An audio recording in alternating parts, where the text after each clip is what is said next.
लाहौर में वफाकी वज़ीर दाखिला मोहसिन नकवी ने नादरा सेंटर शिमला पहाड़ी का अचानक दौरा किया है। बेपनाह रश, तवील इंतज़ार और एसी बंद होने पर मोहसिन नकवी ने शदीद बरहमी का इजहार किया।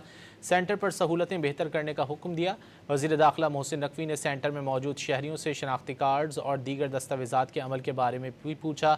वज़ीर दाखिला ने रश को बेहतर तरीके से मैनेज करने का हुक्म दिया। वफाकी वज़ीर दाखिला मोहसिन नकवी ने शहरियों के मसाइल के हल के लिए मौके पर ही अहकामात जारी किए। उन्होंने वाज़ेह किया कि वो नादरा सेंटर शिमला पहाड़ी का पहले भी दौरा कर चुके हैं। पहले सूरत हाल बेहतर थी, आज शहरियों का फीडबैक अच्छा नहीं मिला।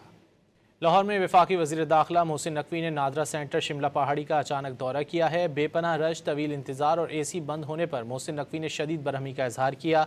सेंटर पर सहूलतें बेहतर करने का हुक्म दिया। वज़ीर दाखिला मोहसिन नकवी ने सेंटर में मौजूद शहरियों से शनाख्ती कार्ड्स और दीगर दस्तावेज़ात के अमल के बारे में भी पूछा। वज़ीर दाखिला ने रश को बेहतर तरीके से मैनेज करने का हुक्म दिया। वफाकी वज़ीर दाखिला मोहसिन नकवी ने शहरियों के मसाइल के हल के लिए मौके पर ही अहकामात जारी किए। उन्होंने वाज़ेह किया कि वो नादरा सेंटर शिमला पहाड़ी का पहले भी दौरा कर चुके हैं। पहले सूरत हाल बेहतर थी, आज शहरियों का फीडबैक अच्छा नहीं मिला।